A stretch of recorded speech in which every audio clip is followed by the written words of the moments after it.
name is Daniel Akoma, born and raised in Abakaliki, southeastern Nigeria. My name is Zania Moore. I was born in Canada, raised in Pittsburgh, Pennsylvania, and Barbados is home.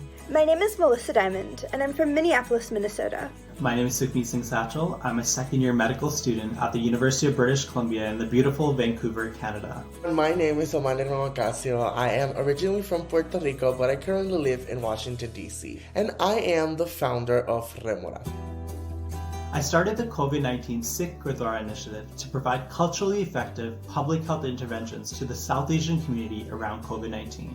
I was inspired to start Include 2020 after seeing how many children with developmental disabilities and their families in refugee contexts were disproportionately affected by the pandemic. Remora is a project dedicated to providing clean water to communities in need in rural areas through long-term water filtration devices.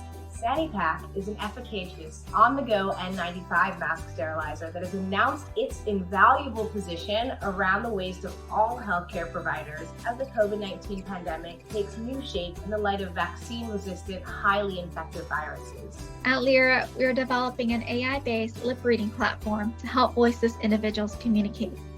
Nearly 1 million Americans become voiceless each year due to life-saving airway procedures, including breathing tubes. Being a recipient of the COVID-19 Action Fund helped us to provide clean water to 2 additional communities in Puerto Rico that were suffering from a high rate of COVID-19 infections due to not having a source of clean water to do something so simple as washing their hands. Receiving this award has empowered my team and I to support refugee children and families whose needs were otherwise overlooked during the COVID-19 pandemic.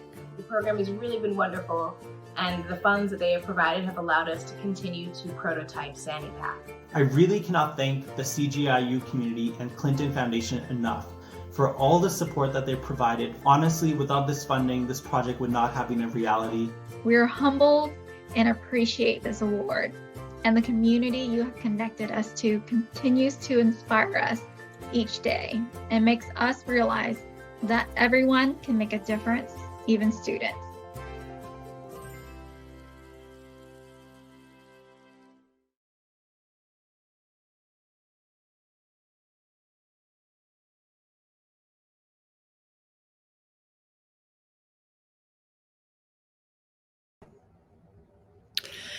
Hello, everyone. Good afternoon or good evening, good morning, depending on where we find you today. Thank you so much for being with us for a conversation I'm especially excited to be part of today on the COVID-19 pandemic from here, really with a focus on vaccines, kind of on the lessons we hopefully have learned and how important those two are to our economic as well as our social recovery.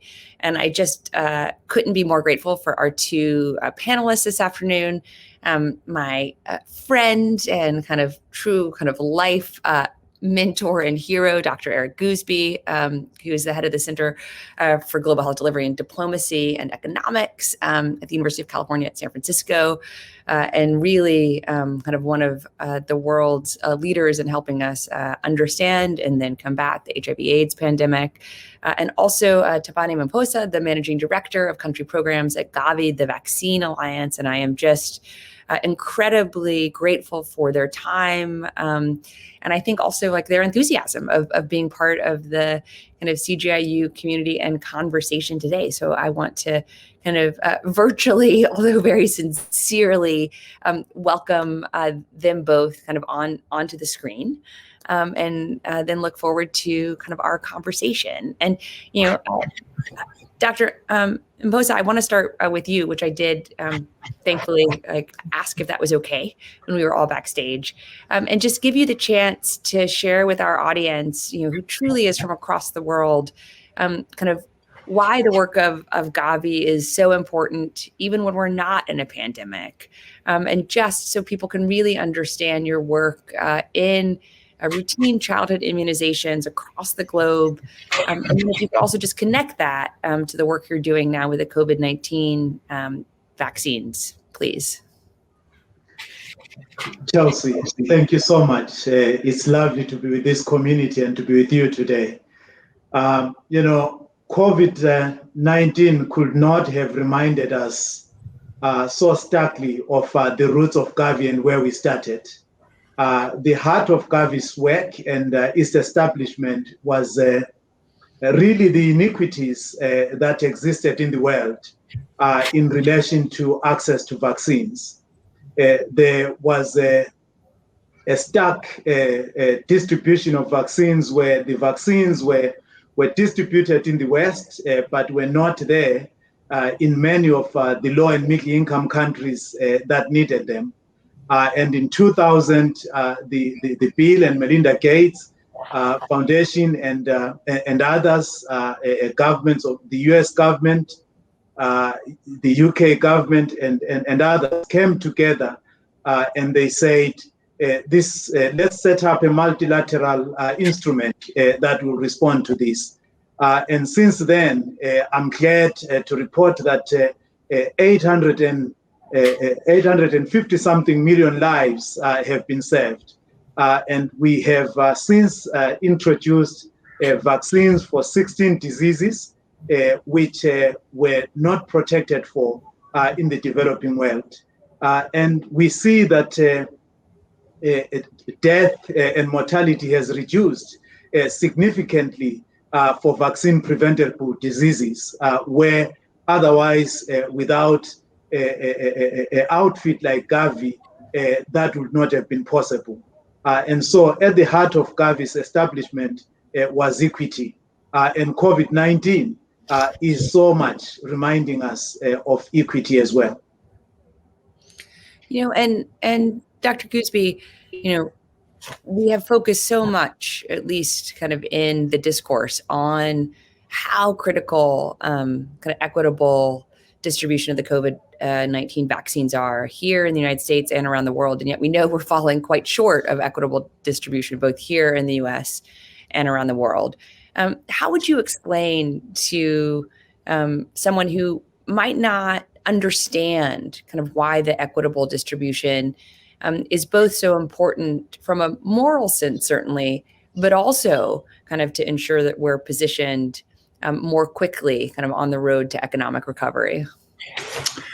Well, thanks, Chelsea. It's a pleasure to join you and the university today and Dr. Maphosa in discussing the challenges that COVID has really presented to individuals, to countries, to regions, and to the planet. I think in answering your question, I think I'm reminded of the Swahili word Ubuntu as the kind of frame of the response that's needed. I am because you are, the concept of being part of a larger community, a population that if it doesn't benefit, I can't reach my fullest potential, and understanding that that's a dynamic relationship. COVID has shown us the differences in medical delivery systems' ability to engage and embrace the needs of a population. COVID, unfortunately, required a very rapid response, and as a result, uncovered many differences in a delivery system's ability to reach individuals, populations in the country. Those differences existed before COVID, and many of us have dedicated, all of us on this program have dedicated their lives in one way or another to defining that disparity, quantitating it, and asking a mobilization with government and civil society to narrow that disparity. COVID has called all of us to engage because all of us are impacted. And unless all of us receive the benefit of the science that's known, all of us will not be able to stay safe with the threat that COVID presents. You know, and Dr. Maphosa and Dr. Goosby, you know, while certainly the major constraints now remain those of supply and distribution, that we have to continue to kind of ramp up the supply of the COVID-19 vaccines that have been, judged to be both safe and effective. We have to continue to build on the distribution mechanisms of Gavi and kind of to build distribution mechanisms where they don't currently exist. And yet recognizing that those are our kind of two most prominent challenges, doesn't mean that there are only challenges. And kind of the spread of misinformation around COVID-19 itself and also around the vaccines, has become a real challenge here in the United States and around the world. As we were talking about backstage before, we all kind of came into the main area together, while we're speaking this afternoon, the CEOs of Google, Facebook, and Twitter are all testifying in front of the United States Congress about what their companies and their social media platforms are doing or are not doing to control misinformation around COVID-19 and the COVID-19 vaccines. Dr. Maphosa, in late 2019, the WHO actually said that, public health misinformation was one of the kind of 10 biggest threats to global health. And that was even before we had the COVID-19 pandemic. From your perspective at Gavi, what more needs to happen, whether that's from kind of a regulation standpoint or just a public education standpoint, to really help ensure that people are not vulnerable to misinformation and are able to get the information they feel like they need around these vaccines or any others? Thank you so much. As you just spoke about WHO recognizing this as a big issue, you would have noted that a new word was introduced last year, infodemic, recognizing the explosion of misinformation that has happened. What is extremely challenging is that it can also be perverse in that a global solution is not necessarily the best solution or the most effective solution because it happens in locales at an ultra local level, and so some of the ways in which we've been thinking about this is social listening, but social listening that really gets to the granularity of the languages that are across the world in terms of really finding and nipping that noise on the bud as it surfaces.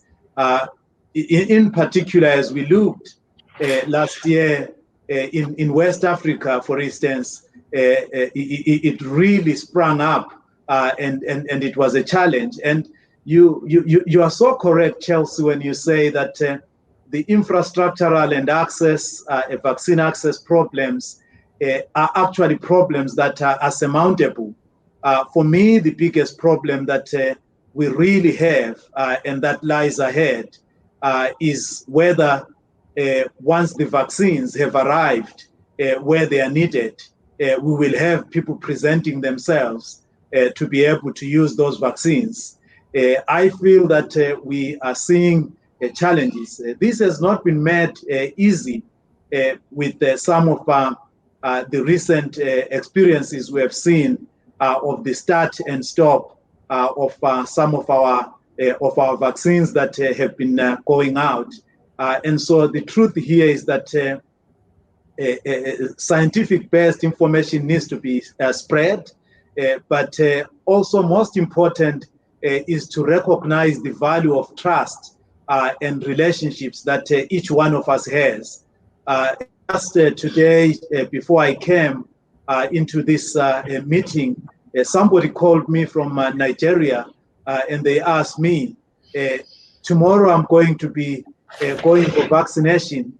Should I take this vaccine? And I recognized that the power that sits in relationships. And I said, of course, absolutely, it is safe and it is efficacious. But think about those people that don't know me and who don't know who I am and what I do, they would not trust. And so each one of us has a responsibility to use our social capital to actually help others to understand the importance of this. So one individual at a time. You know, Dr. Goosby, I certainly want to just recognize how much Howard University and Dr. Frederick very much have been using their social capital to really help kind of inform, educate, and empower people kind of in their community in Washington, D.C. and beyond with the science-based information delivered by trusted messengers, exactly as Dr. Maphosa was just speaking about, to help build kind of public demand for the COVID-19 vaccines. And yet I do want to really recognize like what Dr. Maphosa said, which is that while right now we're, in a supply and kind of distribution constrained dynamic with the COVID-19 vaccines, there is growing concern, really here in the US and around the world, that in a few months we might be in a demand constrained environment in different communities. What do you think we can and should be doing in addition to what Dr. Maphosa shared to really help both combat misinformation, but ensure people are getting the information they need? Because while it's wonderful that Dr. Maphosa was able to speak to the person who called him earlier who wanted to know whether the vaccine was safe.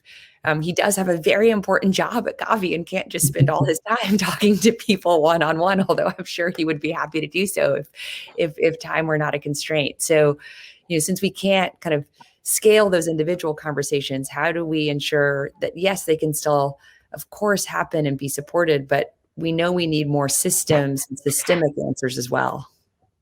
Yeah, Chelsea, that's nicely said.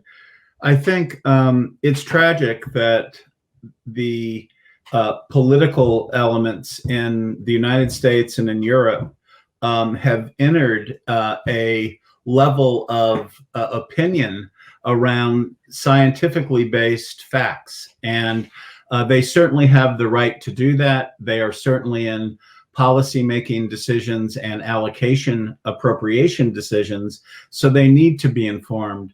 But when it steps outside of information that is based in the scientific realities and constraints of the vaccine and get distorted as a tool to align thinking with a political agenda, it's tragic for any disease, and in particular for a disease that has such a rapid ability to move through populations with such destructive capability and the economic fallout that follows.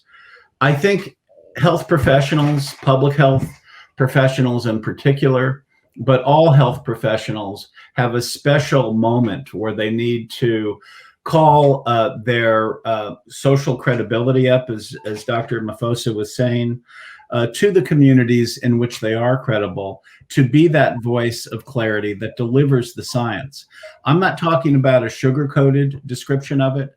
I'm talking about an honest description of the effectiveness and the issues, although be they small, around the safety of it. The media and the social movement of the idea of a faulty vaccine has taken on legs of its own and are disproportionate to the risks that were present at the beginning and have been distorted in ways that are very hard to retract. So I think the first step is for public health officials to be clear about the data. The vaccines are all effective. They are 100% effective for severe disease. And most importantly, with that severe disease category being covered, hospitalizations are precluded. So you do not saturate and overwhelm medical delivery systems. So they're there to take care of the sick COVID patient, but also to take care of the hypertension, diabetes, and coronary artery disease, maternal and child health needs of that same community. All of which we saw drop with that distorted message. So I feel it is basic public health, but I believe that nothing should stop the mobilization, implementation of actually putting the vaccine in arms. And I know Dr. Maphosa has gotten expert in all the aspects of that cascade. but I do believe this is a special calling for public health leadership. And Dr. Goosby, I think we are certainly living in a moment where I hope, more people recognize, which I'm sure certainly, although it's presumptuous to say this about all three of us, but I think it's safe to say that all three of us would have understood before the last kind of 14 months, the connection between, public health and the economy, that they are not kind of at opposite ends of a barbell, that kind of very much the kind of health of the economy is dependent upon kind of our shared and collective public health. And so now hopefully like moving toward the future, Dr. Goosby, how do you think that we make the argument here in the United States and also around the world, for greater investments in public health, whether that is kind of greater investments in truly, departments of public health, or that's greater investments, in Gavi and in some of our global health organizations? How do you think we make that case? I think, Chelsea, that it is the challenge. I think the United States is uniquely positioned as we turn back to a relationship with multilateral institutions. The Biden-Harris administration is aggressively making that statement and re-strengthening, rekindling those relationships that go back since the inception of these multilateral institutions, many of which were conceived of with earnest participation by the United States. I think COVID gives us an opportunity for donor states, the G7, to come back with we have a responsibility to our own countries.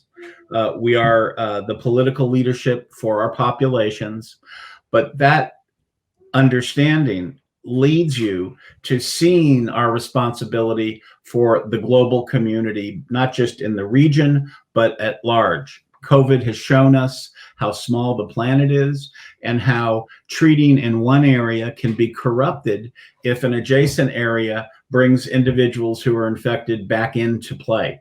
And we have seen that now with each surge in each city in the United States and Europe over and over again, where it has been on a surveillance level documented.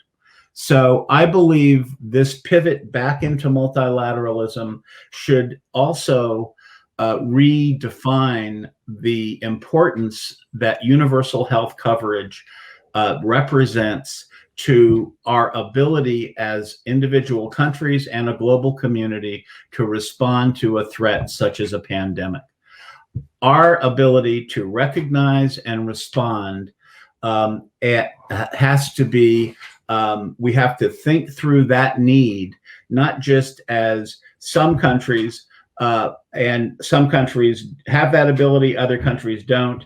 We need, through a multilateral orchestration, define what the International Health Regulation in 2005 articulated and was voted on by the UN General Assembly, 193 countries to participate in just this type of surveillance and mobilization of a response for pandemic threats.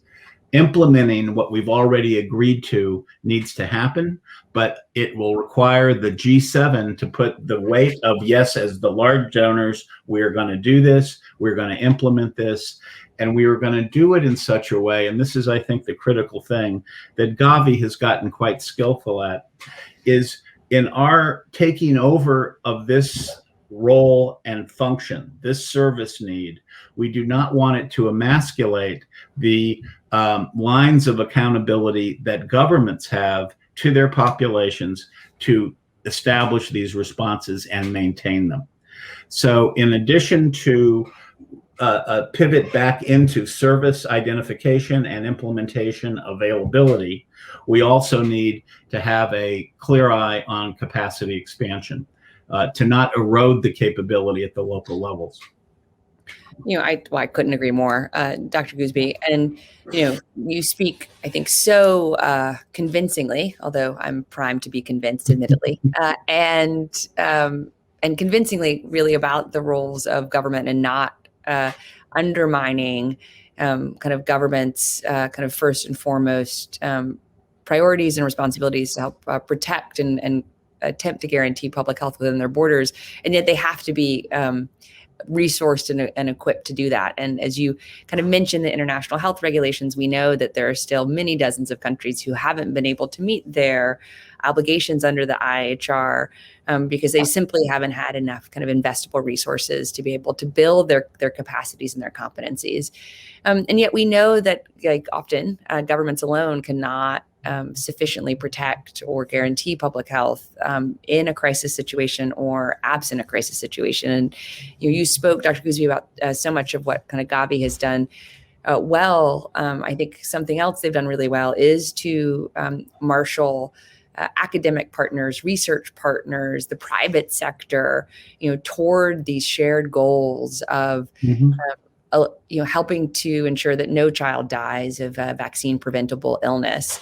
Dr. Maphosa, could you just share a little bit about how Gavi kind of does that in a way that has real kind of integrity of purpose and kind of ensures that there are very much kind of shared public health oriented goals, whether someone's coming at it from a private sector or research or a government perspective?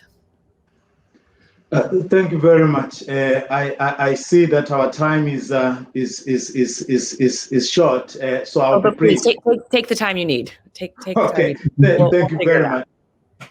Starting from the government perspective, I think Dr. Goosby really touched it very well. We have a co-financing approach, and that is one of the best approaches because it ensures that while governments may not be fully capable of taking those responsibilities, they have their skin in the game. And we gradually work with them in making sure that they increase their share and the way in which they come in. And so there's a catalytic effort there. But then when it comes to the private sector, and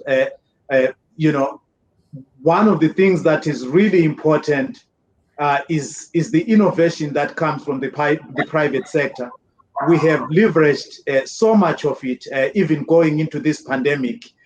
For instance, in the supply chain area, in the tracking area, the barcoding area. So there is a lot of work that is happening in the private sector that actually can be taken to scale, but it has been commonplace in the private sector. And this afternoon, I was in an internal conversation on insurance with the private sector and how it can actually operate given the heightened risk of diversion and theft for the COVID vaccines in this early stage when they are still scarce. So Gavi has really mastered the game of orchestrating and aligning the private sector and the public sector because both are needed to actually advance the goals that we have. Well, I just am incredibly grateful to both of you for your time today. And I know we are at time, but I do want to give you each the chance to just, in our final moments, answer kind of what advice would you give to any of our university students who are thinking about a career in public health? Dr. Goosby and then Dr. Maphosa. Thank you. Thank you both for allowing me to speak with you today. I appreciated everything you said. I think that public health right now is at a moment of great relevancy. The COVID outbreak has made many individuals who normally are not in front of diseases and are not aware of how a disease moves through a population, were given great lessons with it over the last 12 months, where they followed in minute detail the number of cases, how those cases spread to households, how households and different types of work settings were more likely to move virus than others, and how we had to respond, not as individuals only, we each had to respond, but that there was a community narrative that had to be laid over the individual responses to continue to make it safer. And that without that public awareness and understanding of virus movement within the population between groups, we do not have the tools to put the barriers in front of that movement and increase access to treatment interventions and prevention interventions. COVID showed the planet how this indeed is an orchestration that will save suffering and save lives in a way that is not just related to that disease outbreak, but also to the other diseases present in that same population that are concurrently happening during that outbreak, but are often pushed to the side for a variety of reasons in the ability to respond to them. That shared responsibility is clear to people, clearer than I've seen it in my career. And we now need, in our narrative about it, especially global multilateral leadership, to bring that shared responsibility back onto the plate so we can begin to construct a response that covers the needs of populations that do not have the same resources. We are smart enough and rich enough as a global community to make that a priority and to implement it. And that discussion hasn't happened yet at the level it needs to. And I'm hopeful that the COVID will be enzymatic to bring that to fruition. Well, I'm here to help in any way to help that happen. You have. So that happens. You know, I know we're way over time, but Dr. Maphosa, I do just want you to answer the same question, if you can, briefly, about what advice would you give to any of our university students who might be interested in a career in public health? Well, I'm sure that in graduate school in public health, you have been told of the impact of public health, but never before has it presented itself, as Dr. Goosby said, as it does now. But the most important and operative word here is shared responsibility. As you go out there, you are carrying the weight of responsibility on your shoulders in terms of making sure that public health is understood, but also preparedness is understood. Because responding is one part, but the best response always happens when we are prepared. And so I would argue that if you go out there, this pandemic is going to be with us for a little while longer, but when it subsides, remember that we prepare for pandemics in peacetime. And so please bring your best contribution in that regard. You know, thank you so much, Dr. Maphosa and Dr. Goosby. I want to thank, as always, Howard University for hosting us. I want to thank everyone who kind of was behind the scenes to bring us together today. And most of all, I want to thank our CGIU community for being with us. So thank you all. Stay safe. Help us get through this pandemic. And as Dr. Maphosa said, help us think about how better to prepare to prevent the next one. Thank you all so very much.